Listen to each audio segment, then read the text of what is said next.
कृष्ण की लीलाएं आज भी हमें सोचने पर मजबूर कर देती हैं। जन्म से लेकर मृत्यु तक कान्हा से जुड़ी कई ऐसी बातें हैं जो रहस्यमयी है। इन्हीं में से एक है कान्हा के दिल का आज भी धड़कना। दोस्तों, आज के इस वीडियो में हम जानेंगे श्री कृष्ण के 14 रहस्यमयी तथ्यों के बारे में जिन्हें जानकर आप हैरान रह जाएंगे। नमस्कार दर्शकों, स्वागत है आपका जॉय A1 स्टोरीज चैनल पर। जैन धर्म के 22वें तीर्थंकर अरिष्ट नेमिनाथ भगवान कृष्ण के चचेरे भाई थे। कृष्ण इनके पास बैठकर इनके प्रवचन सुना करते थे। हालांकि जैन धर्म ने कृष्ण को उनके 63 शलाका पुरुषों में शामिल किया है, जो 9 वासुदेव में से एक है। 3112 ईसा पूर्व हुए भगवान श्री कृष्ण एक राजनीतिक, आध्यात्मिक और योद्धा ही नहीं थे, वे हर तरह की विद्याओं में पारंगत थे। भगवान श्री कृष्ण से धर्म का एक नया रूप और संघ शुरू होता है। श्री कृष्ण ने धर्म, राजनीति, समाज और नीति नियमों का व्यवस्थीकरण किया था। यह तो आप लोग जानते ही हैं, लेकिन आज जो मैं बताने वाला हूँ आप में से 99 लोग नहीं जानते होंगे। आप में से कुछ लोग बोलेंगे मैं जनता था, वो कमेंट करें। चलो आज के वीडियो को शुरू करते हैं। पहला रहस्यमयी तथ्य, किस रंग के थे श्री कृष्ण? जनश्रुति अनुसार कुछ लोग श्री कृष्ण की त्वचा का रंग काला और ज्यादातर लोग श्याम रंग का मानते हैं। श्याम रंग अर्थात कुछ कुछ काला और कुछ कुछ नीला, मतलब काले जैसा नीला। जैसा सूर्यास्त के बाद जब दिन अस्त होने वाला रहता है तो आसमान का रंग काले जैसा नीला हो जाता है। जनश्रुति के अनुसार उनका रंग न तो काला और न ही नीला था, यह भी कि उनका रंग काला मिश्रित नीला भी नहीं था। उनकी त्वचा का रंग श्याम रंग भी नहीं था। दरअसल उनकी त्वचा का रंग मेघ श्यामल था, अर्थात काला, नीला और सफेद मिश्रित रंग। दूसरा रहस्यमयी तथ्य, श्री कृष्ण की गंध। प्रचलित जनश्रुति अनुसार माना जाता है कि उनके शरीर से मादक गंध निकलती रहती थी। इस गंध को वे अपने गुप्त अभियानों में छुपाने का उपक्रम करते थे। यही खूबी द्रौपदी में भी थी। द्रौपदी के शरीर से भी सुगंध निकलती रहती थी जो लोगों को आकर्षित करती थी। सभी इस सुगंध की दिशा में देखने लगते थे। इसीलिए अज्ञातवास के समय द्रौपदी को चंदन, उपटन और इत्रादि का कार्य किया, जिसके चलते उनको सैरंध्री कहा जाने लगा था। माना जाता है कि श्री कृष्ण के शरीर से निकलने वाली गंधी गोपिका चंदन और कुछ कुछ रातरानी की सुगंध से मिलती जुलती थी। तीसरा रहस्यमयी तथ्य, श्री कृष्ण के शरीर का गुण। कहते हैं कि भगवान श्री कृष्ण की देह कोमल अर्थात लड़कियों के समान मृदु थी, लेकिन युद्ध के समय उनकी देह विस्तृत और कठोर हो जाती थी। जनश्रुति अनुसार ऐसा माना जाता है कि ऐसा इसलिए हो जाता था क्योंकि वे योग और कलारिपट्टू विद्या में पारंगत थे। इसका मतलब यह कि श्री कृष्ण अपनी देह को किसी भी प्रकार का बनाना जानते थे। इसीलिए स्त्रियों के समान दिखने वाला उनका कोमल शरीर युद्ध के समय अत्यंत ही कठोर दिखाई देने लगता था। यही गुण कर्ण और द्रौपदी के शरीर में भी था। चौथा रहस्यमयी तथ्य, सदा जवान बने रहे श्री कृष्ण। भगवान कृष्ण का जन्म मथुरा में हुआ था। उनका बचपन गोकुल, वृंदावन, नंदगांव, बरसाना आदि जगहों पर बीता। द्वारिका को उन्होंने अपना निवास स्थान बनाया और सोमनाथ के पास स्थित प्रभास क्षेत्र में उन्होंने देह छोड़ दी। दरअसल भगवान कृष्ण इसी प्रभाव क्षेत्र में अपने कुल का नाश देखकर बहुत व्यथित हो गए थे। वे तभी से वहीं रहने लगे थे। एक दिन वे एक वृक्ष के नीचे विश्राम कर रहे थे, तभी किसी बहेलिये ने उनको हिरण समझकर तीर मार दिया। यह तीर उनके पैरों में जाकर लगा और तभी उन्होंने देह त्यागने का निर्णय ले लिया। एक दिन वे इसी प्रभाव क्षेत्र के वन में एक पीपल के वृक्ष के नीचे योग निद्रा में लेटे थे। तभी जरा नामक एक बहेलिये ने भूलवश उन्हें हिरण समझकर विषयुक्त बाण चला दिया, जो उनके पैर के तलवे में जाकर लगा और भगवान श्री कृष्ण ने इसी को बहाना बनाकर देह त्याग दी। जनश्रुति अनुसार भगवान श्री कृष्ण ने जब देह त्याग किया तब उनकी देह के केश न तो श्वेत थे और न ही उनके शरीर पर किसी प्रकार से झुर्रियां पड़ी थी, अर्थात वे 119 वर्ष की उम्र में भी युवा जैसे ही थे। पांचवा रहस्यमयी तथ्य, कृष्ण की द्वारिका। भगवान कृष्ण ने गुजरात के समुद्री तट पर अपने पूर्वजों की भूमि पर एक भव्य नगर का निर्माण किया था। कुछ विद्वान कहते हैं कि उन्होंने पहले से उजाड़ पड़ी कुशस्थली को फिर से निर्मित करवाया था। माना जाता है कि भगवान श्री कृष्ण अंतिम वर्षों को छोड़कर कभी भी द्वारिका में 6 महीने से ज्यादा नहीं रहे। कृष्ण की द्वारिका को किसने किया था नष्ट? जो भी हो, श्री कृष्ण की इस नगरी को विश्वकर्मा और मैदानव ने मिलकर बनाया था। विश्वकर्मा देवताओं के और मैदानव असुरों के इंजीनियर थे। दोनों ही राम के काल में भी थे। इतिहासकार मानते हैं कि द्वारिका जल में डूबने से पहले नष्ट की गई थी। किसने नष्ट किया होगा द्वारिका को? यह सवाल अभी भी बना हुआ है। हालांकि समुद्र के भीतर द्वारिका के अवशेष ढूंढ लिए गए हैं। वहां उस समय के जो बर्तन मिले हैं वो 1528 ईसा पूर्व से 3000 ईसा पूर्व के बताए जाते हैं। छठा रहस्यमयी तथ्य, ईसा मसीह, श्री कृष्ण और बुद्ध का प्रभाव। हालांकि यह अभी भी शोध का विषय है, फिर भी अब तक जितने भी लोगों ने इस पर शोध किया उनका कहना यही है कि ईसा मसीह ने भारत का भ्रमण किया था और वे कश्मीर से लेकर जगन्नाथ मंदिर तक गए थे। ईसा मसीह थे भगवान कृष्ण के भक्त। उन्होंने कश्मीर के एक बौद्ध मठ में रहकर ध्यान साधना की। यहीं पर उनकी समाधि भी है। शोधकर्ता मानते हैं कि श्री कृष्ण का ईसा मसीह के जीवन पर बहुत प्रभाव पड़ा। उनके जन्म की कथा भी श्री कृष्ण के जन्म की कथा से कुछ कुछ मिलती जुलती है। लुईस जकोलियत ने 1869 में अपनी एक पुस्तक द बाइबल इन इंडिया में लिखा है कि जीसस क्रिस्ट और भगवान श्री कृष्ण एक थे। लुईस जकोलियत फ्रांस के एक साहित्यकार और वकील थे। इन्होंने अपनी पुस्तक में कृष्ण और क्राइस्ट पर एक तुलनात्मक अध्ययन प्रस्तुत किया है। जीसस शब्द के विषय में लुईस ने कहा है कि क्राइस्ट को जीसस नाम भी उनके अनुयायियों ने दिया है। इसका संस्कृत में अर्थ होता है मूल तत्व। 7वां रहस्यमयी तथ्य मार्शल आर्ट के जन्मदाता थे श्री कृष्ण। भारतीय परंपरा और जनश्रुति अनुसार भगवान श्री कृष्ण ने ही मार्शल आर्ट का आविष्कार किया था। दरअसल पहले इसे कालारिपेट्टू कहा जाता था। इस विद्या के माध्यम से ही उन्होंने चाणूर और मुष्टिक जैसे मल्लों का वध किया था। तब उनकी उम्र 16 वर्ष की थी। मथुरा में दुष्ट रजक के सिर को हथेली के प्रहार से काट दिया था। जनश्रुतियों के अनुसार श्री कृष्ण ने मार्शल आर्ट का विकास ब्रज क्षेत्र के वनों में किया था। डांडिया रास उसी का एक नृत्य रूप है। कालारिपेट्टू विद्या के प्रथम आचार्य श्री कृष्ण को ही माना जाता है। हालांकि इसके बाद इस विद्या को अगस्त्य मुनि ने प्रचारित किया था। इस विद्या के कारण ही नारायणी सेना भारत की सबसे भयंकर प्रहारक सेना बन गई थी। श्री कृष्ण ने ही कलारिपट्टू की नींव रखी, जो बाद में बोधि धर्मन से होते हुए आधुनिक मार्शल आर्ट में विकसित हुई। बोधि धर्मन के कारण ही यह विद्या चीन, जापान आदि बौद्ध राष्ट्रों में खूब फली फूली। आज भी यह विद्या केरल और कर्नाटक में प्रचलित है।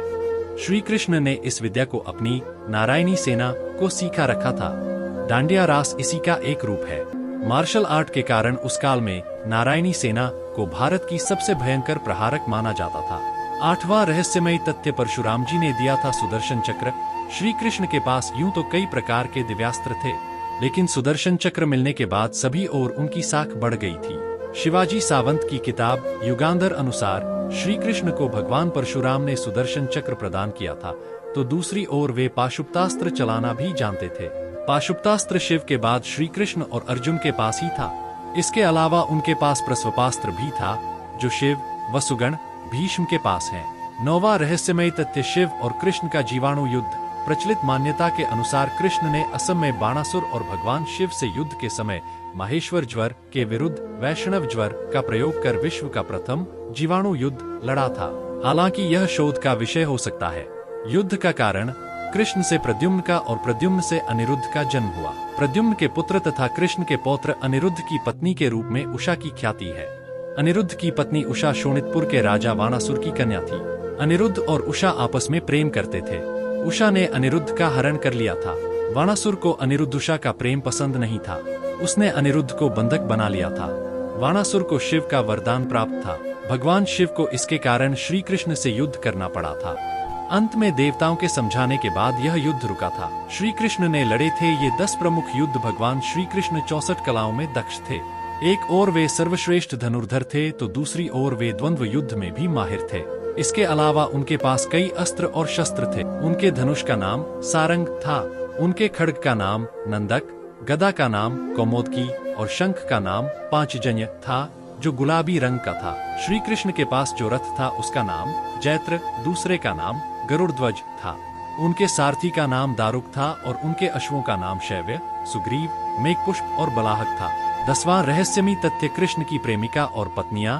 कृष्ण के बारे में अक्सर यह कहा जाता है कि उनकी 16,000 पटरानियां थी, लेकिन यह तथ्य गलत है।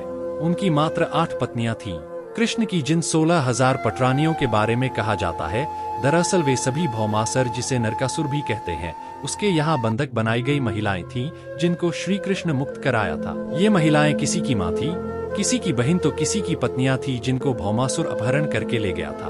दरअसल ब्रह्मवैवर्त पुराण, गीत गोविंद और जनश्रुतियों में इसका जिक्र है कि राधा, ललिता आदि उनकी प्रेमिकाएं थी। राधा की कुछ सखियां भी कृष्ण से प्रेम करती थीं, जिनके नाम निम्न हैं: चित्रा, सुदेवी, ललिता, विशाखा, चंपकलता, तुंगविद्या, इंदुलेखा, रगड़ देवी और सुदेवी। ब्रह्मवैवर्त पुराण अनुसार कृष्ण की कुछ ही प्रेमिकाएं थीं, जिनके नाम इस तरह हैं: चंद्रावली, श्यामा, शैव्या, पद्या, राधा, ललिता, विशाखा तथा भद्रा। माना जाता है कि ललिता नाम की प्रेमिका को मोक्ष नहीं मिल पाया था, तो बाद में उसने मीरा के नाम से जन्म लिया। श्री कृष्ण की प्रेमिका राधा का जिक्र महाभारत में कहीं भी नहीं मिलता है। इसके अलावा सबसे पुराने हरिवंश और विष्णु पुराण में भी राधा का जिक्र नहीं मिलता। भागवत पुराण में भी राधा का जिक्र नहीं है। ब्रह्मवैवर्त पुराण के बारे में कहा जाता है कि संभवतः यह चाणक्य या गुप्त काल में लिखा गया था। 11वां रहस्यमयी तथ्य कई लोगों को जीवित कर दिया था। श्री कृष्ण ने ऋषि सांदीपनी को जब गुरु दक्षिणा मांगने के लिए कहा गया तब गुरु ने कहा कि मेरे पुत्र को एक असुर उठा ले गया है, आप उसे वापस ले आएं तो बड़ी कृपा होगी। श्री कृष्ण ने गुरु के पुत्र को कई जगह ढूंढा और अंत में वे समुद्र के किनारे चले गए, जहां से उन्हें पता चला कि असुर उसे समुद्र में ले गया है, तो श्री कृष्ण भी वहीं पहुंच गया। बाद में पता चला कि उसे तो यमराज ले गए हैं। तब श्री कृष्ण ने यमराज से गुरु के पुत्र को हासिल कर लिया और गुरु दक्षिणा पूर्ण की। इस तरह अर्जुन की 4 पत्नियां थीं, द्रौपदी, सुभद्रा, उलूपी और चित्रांगदा। द्रौपदी से श्रुतकर्मा और सुभद्रा से अभिमन्यु, उलूपी से इरावत, चित्रांगदा से बभ्रुवाहन नामक पुत्रों की प्राप्ति हुई। अभिमन्यु का विवाह महाराज विराट की पुत्री उत्तरा से हुआ। महाभारत युद्ध में अभिमन्यु वीर गति को प्राप्त हुए। जब महाभारत का युद्ध चल रहा था तब उत्तरा गर्भवती थी। उसके पेट में अभिमन्यु का पुत्र पल रहा था।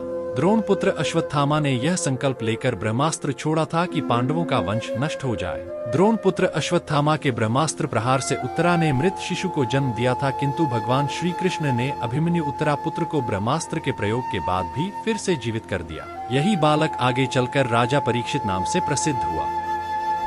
परीक्षित के प्रतापी पुत्र हुए जन्मेजय। ऐसे कई उदाहरण हैं जबकि भगवान कृष्ण ने लोगों को फिर से जीवित कर दिया। भीम पुत्र घटोत्कच के पुत्र बर्बरीक की गर्दन कटी होने के बावजूद श्री कृष्ण ने उसे महाभारत युद्ध की समाप्ति तक जीवित रखा। 12वां रहस्यमयी तथ्य श्री कृष्ण का दिल। हिंदू धर्म के बेहद पवित्र स्थल और 4 धामों में से एक जगन्नाथपुरी की धरती को भगवान विष्णु का स्थल माना जाता है। जगन्नाथ मंदिर से जुड़ी एक बेहद रहस्यमय कहानी प्रचलित है। स्थानीय मान्यताओं के अनुसार कहते हैं कि इस मूर्ति के भीतर भगवान कृष्ण का दिल का एक पिंड रखा हुआ है, जिसमें ब्रह्मा विराजमान है। दरअसल जनश्रुति के अनुसार जब श्री कृष्ण की मृत्यु हुई तब पांडवों ने उनके शरीर का दाह संस्कार कर दिया, लेकिन कृष्ण का दिल जलता ही रहा। ईश्वर के आदेशानुसार पिंड को पांडवों ने जल में प्रवाहित कर दिया। उस पिंड ने लट्ठे का रूप ले लिया।